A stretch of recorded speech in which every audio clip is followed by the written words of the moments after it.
NCAA swimmer Riley Gaines, who has competed against trans swimmer Leah Thomas, gave testimony at the Senate Judiciary Committee hearing on protecting pride, defending the civil rights of LGBTQ+ Americans yesterday.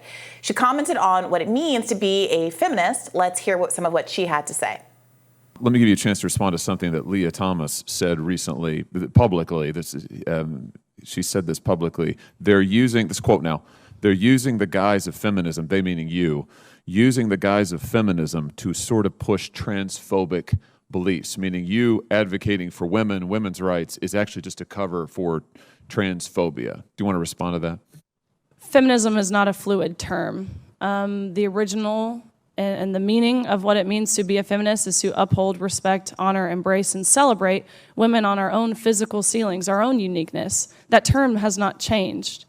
And what this really is a male mansplaining what it is to be a feminist, which I honestly think is pretty ironic, and it's something we've seen before. Democratic witnesses at the hearing, including Kelly Robinson, disputed Gaines's take. Let's take a listen. Women and some that are shorter. You don't believe that a biological male has a physical advantage in sports over a biological female? Not as a definitive statement. Give me an example. Well, no, I don't think. How many female members of the NBA do you see? Well, I can say that, there's been this news article about men that think that they could beat Serena Williams in tennis, right? That they think that they could actually score a point on her. And it's just not the case. She is stronger than that. What's your experience, Ben? Male, female? Both Serena and Venus lost to the 203rd ranked male tennis player, which they're phenoms for women. My experience, my husband, he swam at University of Kentucky as well. In terms of accolades and in terms of national ranking, I was a much better swimmer than him. He could kick my butt any day of the week without trying. Yeah, so I think Riley Gaines really successfully pushed back on that other guest there who was saying, Serena Williams is, again, very talented, but in the realm of competitive sports, when you're at this level of competition, look, we have to be honest that pretty stark biological-based differences emerge. So here's the problem. The whole point of segregated sports, sex-segregated sports, is segregating on the basis of sex and broadly distributed, lots of variation within groups, obviously, but differences between sexual achievement in sports that are so stark that in order to give women an opportunity to compete, a choice was made to segregate the sports so that women, cis women didn't have to compete against cis men.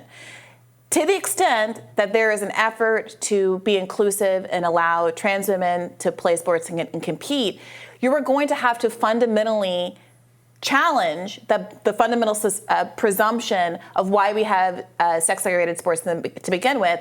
And the purpose of that was feminist, to enable cis women to have an opportunity to even participate in sports. Right. Now, I do think that Riley Gaines could not be more wrong about the definition of feminism, and that in fact it's not fluid. Feminism is so fluid, in fact, that various different kinds of feminism over periods of time are described as waves of feminism. That's how fluid the thing is. It's literally described as a kind of water. Now, this is not a substantive argument. I think that there's a good case to be made that the reason that we have Title IX, and as I've said before, just now, the whole reason of having sex-segregated sports is to give cis women an opportunity to compete. But I do think that her definition of feminism was completely made up, and that feminism is more accurately described as an equality movement, not women fighting against their own metrics or whatever she said, but that we should be treated equally, have the same opportunities as men. Now, I think Title IX in separate women's sports was done to that end, and this is a genuinely difficult issue, which is how do you allow trans people to compete in sports and not exclude them on the basis of an antipathy toward trans people while still maintaining the integrity of whatever that initial goal was, to the extent that you think that initial goal is still valuable. Right. I think she's invoking feminism and invoking Title IX to dispute that what is the inclusion of trans women, trans athletes in competitive sports is enhancing of feminism. She's making the point, right, that from her perspective, it's up against the goals of feminism because it would erase the category of it will not allow women to compete fairly against just other women when we're bringing in trans women to the category. It seems like the way to solve this is you just need a separate league or team or competition for trans individuals, or you have them like that at competitive level. If it's at like the little kids, I know you've raised it. Like, does it really matter for the very little kids? No, but at the competitive level of sports, it is about achievement. Like we keep score for a reason, right?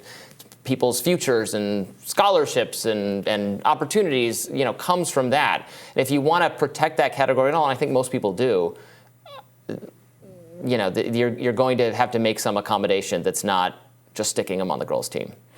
Yeah, so there have been other areas of life where people have decided that the gender segregation is not, or the sex segregation is no longer valuable, let's say. Mm-hmm. The Boy Scouts, and letting girls in, and those have obviously been controversial as well. There was a big brouhaha in college about whether these male, we call them final clubs, not frats, but like whether they're going to gender mm-hmm. segregate. And the younger generation seems to be really open to those kinds of things in a way that even I think my cohort at school was not necessarily. There was this idea that something intrinsically in the space was going to be lost.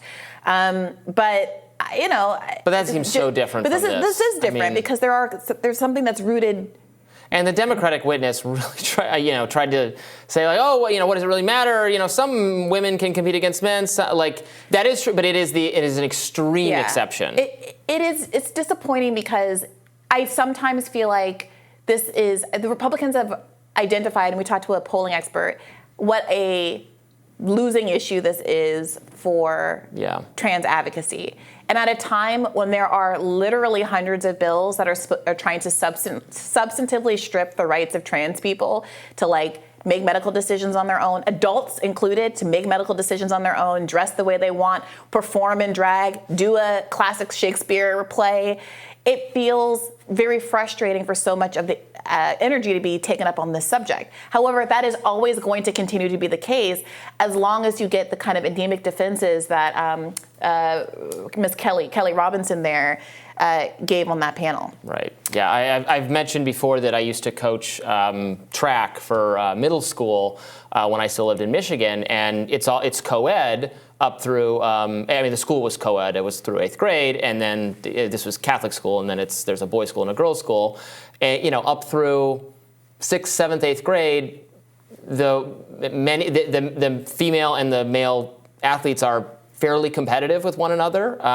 but then around puberty, there becomes a pretty stark and immediate separation in terms of ability, where it would be ludicrous to have them still competing against each other. I also think there's some conversation to be had about the role of, how long have you been transitioning? Are your hormone levels within the realm of what a cis woman's would be? The Olympics has gone that route and said that basically if you biologically, I don't know if that's the best way to describe it, but if kind of physically you're getting to a point where the advantages that would come with having gone through male puberty are stripped from you because of your transition, then the playing fields are leveled again and you're able to compete. In some of these examples of trans women competing against cis women, the advantages are grossly overstated, especially when they have actually been transitioning for a period of time. And while they might perform better than they did when they were competing against cis men, they are nowhere near the top of where cis women are competitively.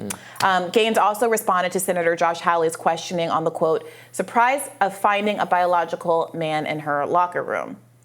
You were talking about just the incredible surprise, shall I say, to put it gently, of finding a biological man, a 6'4" biological man in your locker room and having to accept that without being asked about it, without being told about it even. What was that like for you? Tell us about that. Again, we only became aware we would be undressing next to a man was when we had to see a man undressing while we were simultaneously undressing. And so I immediately left the locker room and I went up to one of the officials on the pool deck and I said, what are the guidelines to allow a man into our locker room? I know the guidelines for the competition, but what are the guidelines for the locker room? And he so nonchalantly said back, oh, we actually got around this by making locker rooms unisex.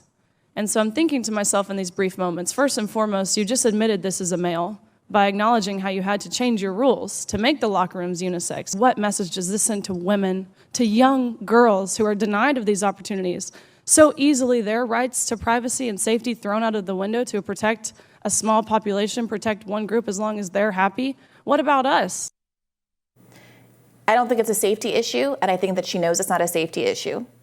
There are a comfort issue. Sure, but she made it into a safety issue, which I think is a really bad faith argument and is why so many people are saying that she is not someone who's genuinely interested in the competitive aspect of it, but that this is rooted in bigotry. And I think that she would make a better case for herself if she stopped making that kind of an argument. Now, the comfort issue, it's perfectly legitimate. If you don't want to change in front of all kinds of people, you don't have to change in front of all kinds of people. I don't like changing in front of everybody. I was one of those kids who was changing in the stall in middle school and high school, and that's what it was. And it had nothing to do with the gender of the people that I was changing around. But I don't think it's...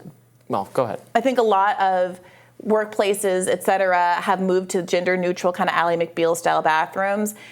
People have mixed feelings about it.